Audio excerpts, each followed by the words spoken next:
कोई हंदक लाइबा पूर्णिमा नुमित की से को हाइडी करी करी मैनिफेस्टेशन तो बया गदगे है बदो हैपेतन शेयर तो रगे को हाइडी पूर्णिमा से मंडे ताव माले को अंदी मंडे तांग कुंतरेत कुम बताई को अदुदुना हाइडी सिदा तो बया बा मैनिफेस्टेशन से कोई को एनी विश फुलफिलमेंट की अमा शेयर तो रगे कोई फर्स्ट को अदुगा मनी यंत्र गुंबा आई शेयर तो रगे अतगी अमना हाइडी मनी मैनिफेस्टेशन की कई खरा अमा शेयर तो रगे को हेल्थ की शेयर तो रगे को अदुगा रिलेशनशिप के लोइनम अदुम शेयर तो रगे को अदो आईगी प्रॉब्लम दे मतुंगिना आई पेशागी होइतारगदि पेशागी तो खंगलदा तौबिरो रिलेशनशिप की ओइरगना रिलेशनशिप की तो तौबियो अदुगे एग्जाम गुंबा थाबो कोप अदुम बलेरगना हाइदी एग्जाम की तो तौबिरो अममम सेमद्रगे सेमरोगे वीडियो से को अदुम येंबिरो आईगी मपादोगी मतुंगिना अदुमाइ तौरगा तौरसे को अदुगा अखोइगी wish fulfilment ngasai ena khwai first tawgadabasina any kind of wish ki ko haidi any wish haragadi akoina thabak ki ne hairase exam ki ne hairase natraga relationship ne hairase job ki ne hairase si haipetang tawraga yengse ko haidi akoigi ahamba gi keno se ko haidi tawgadaba manifestation se amma ani ahum mari manga gumba share tawrake haidi 5 gumba dumai tawra share tawrake ko ado keno masoi hayorage ko akoigi कहीं उस उबीरमगनी को post थागतपदा अखोगी चाखुमगीगा खितंग हाइदि tie up ओइरेको हंदकसेको अखोइना आइना relief ता कईदा सुम मतेंग खरा खरा तौबसे अदो Moina कनो तौरगा फजना हापिरबनिना हाइदि सोमसो दुम पूर्णिमा की वीडियोस ति अदुम मयाम से दुम खरा सु येंगिना को अदो मिंगोंदा सुम पीब खोटपसु फबनिना हाइदि अखोइना मतेंग गुंबा तौबिनिंग बा लेरगदि को कांटेक्ट तौबिरो को हाइदि मतेंग खितंग दो ओइतारगसु लुपा होय आइना तौदना क्यामबुदि तौदोइनो हाइबै खनबसु लेरंगनी को हाइदि लुपा चामा चनी ना कदौदोइनो चामा चनी दो ngसाइगी लुपा चामना मी चामा खतंग पिरकप मतमदा हेल्प याम ओइना को अदो चाखुंगी दो हैपेद येंग को हाइदि गैस का सिलेंडर कई का अदुमाइना प्रोवाइड तौबने को अतै चाना थकनबा कई का अदो अखोइगिदी कैसु अदु यामना कइनो तौबदी ओइद्रेना अदुगा अंगंबा कितंग को अदुमाइना हापीबा यानी को अदुम आइगी नंबर लेबा खोटपंगे कांटेक्ट तौबिरो खतंग द ओरसो हापीरो को हाइदि अखोइना तौदोरिबा मैनिफेस्टेशन करी क्रासेस को हाइदि फंगबसु ओइनबा को हाइदि मिंगोंदा पीबा मतमदा अखोइना कइनो मतौ मतमदा रिटर्न से याम फजन लाइदना को अदुना यारगदि को चैरिटी गुंबा कइगुंबा खितंग सु तौबियो को याम ड्रगोजने हाइसे 100 to 100 rupees हाइदि आइना अंगंबा खरा दो को अदो सिसिना खोगी आइना खितंग फंड रेज तौबगी हैपेट आई हाइरे को वीडियो से होरको मतमदा अदो कइनो से को अखोगी ख्वाई फर्स्ट को आइना विश फुलफिलमेंट गी इन हाइबसे को बेलिफ तौसेबको अदो मैनिफेस्टेशन से मैम दी हापे न हारप यावे को मैनिफेस्टेशन मैम हापी से कईगिनो हाइ कांसे तो को हाइदि मैनिफेस्टेशन सिंग से खरा अमदा को हाइदि बेलिफ चानबा मी लै वाटर मैनिफेस्टेशन चानबा मी लै अदगी स्क्रिप्टिंग गुंबा तौबदा चानबा मी लै अदुदुना को अदुम तौर येंबियोबा आइदि बेलिफ चाने हारगदि को अदु अतोपा कइनो लाको मतम पूर्णिमा अदगी थाशी अदगी पोर्टल लाको मतम द बेलिफ अदुम तौबा बेलिफ से अइंगोंदा खरा थुना लाए को लेना खलगदि नतबिदा वाटर मैनिफेस्टेशन जे अइंगोंदा चाने हारगदि अदुगी वाटर मैनिफेस्टेशन की कइनो तौबियोबा अदुम अदुदुना हाइ मखल लोइन ट्राई तौर येंबियोबा हाइदि कना खने अइंगोंदा आइगी एनर्जी सिगा याम थुना अट्रैक्ट तौबा मैनिफेस्टेशन गुंबा अदुम इशाना दुम खंगमनि को एक्सिसिम तौबा मतमदा अइंगोंदा याम थुना लाखि हारगदि अदुगी पोट गुंबदा तौबिबा हाइतारे को अदो क्वाइ फर्स्ट को अइना जे हाइदो जे को हाइदि विश फुलफिलमेंट की से एनी विश को विश अमा हेता क्वाइ फर्स्ट मिंग इशि को आइगी मिंग हारसेने को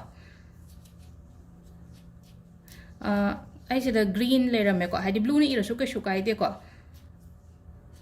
ब्लैक खतंग इबिगनो आइदि ब्लैक ने इरुदे एता हाइरकपे त यावबको आइना ब्लैक से इगनो हामने को थासीदा सिना बेय को ब्लैक से हाइदि नेगेटिविटी रिलीज होनबे को अदुगा आइगी विश हारसिने को आइगी विश आई कई हजिकति सुम केनो तौद्रमनिना को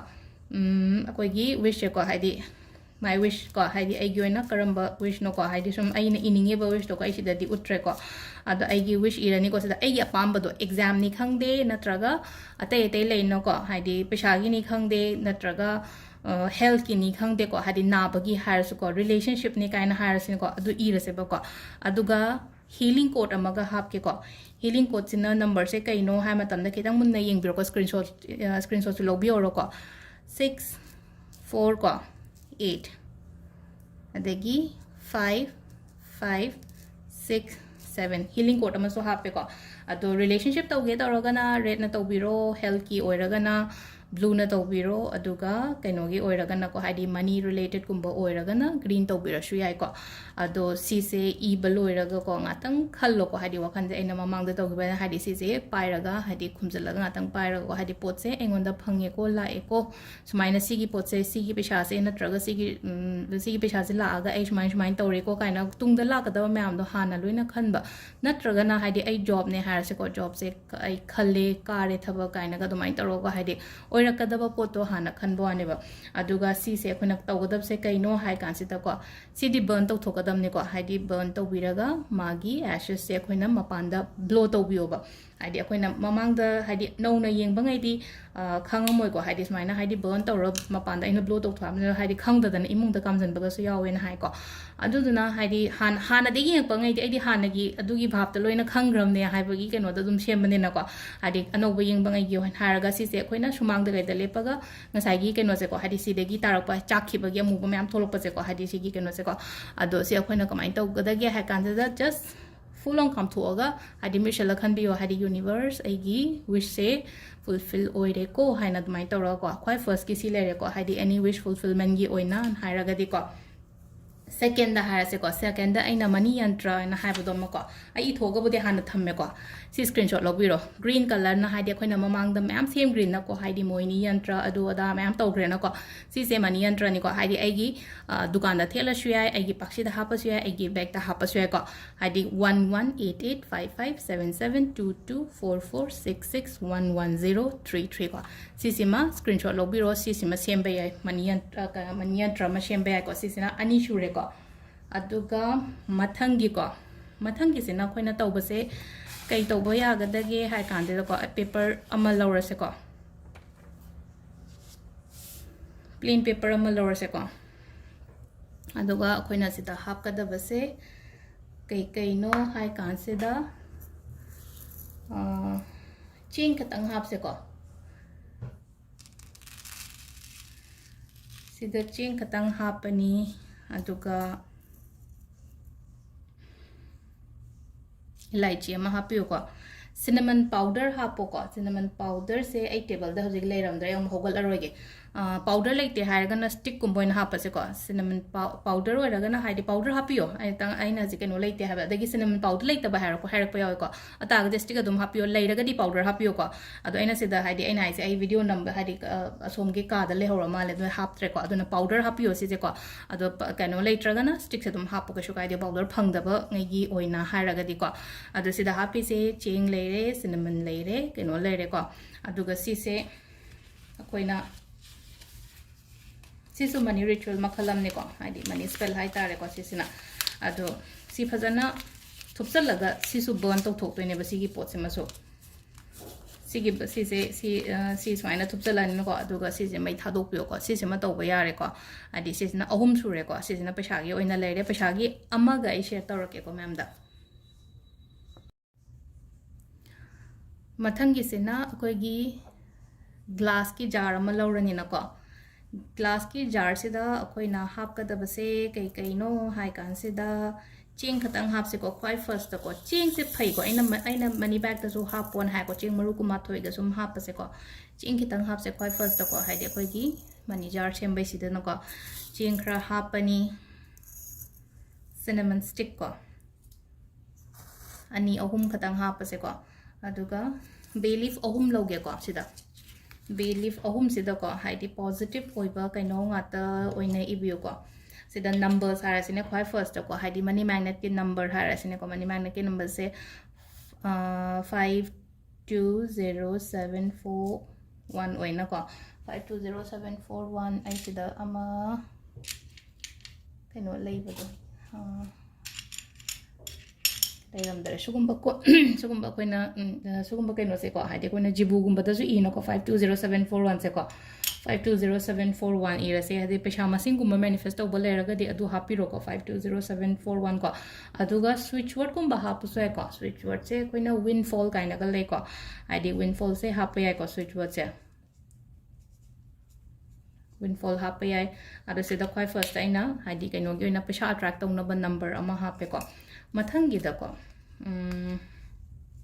kitang harasine ko sum kain paisa go mari leina ba word oina ha pase ko abundance harasine ko abundance prosperity and harase ko prosperity ko belief ahum sida ko haidi amamam kemi drashwai ko adum ha paswai ko adu sum ininga ga su ibe ya ko sumaina haidi positive oiba words kumba kai kumba dumaina ko sisima leire ko aduga 21 coins ko haidi aina sumaina kauta de lokhat kan da haidi chap chan 21 su le rame ko 21 coins ko amamam sum hapsan view sign taro ko haidi wakhan da su khallo ko haidi si aina shemi se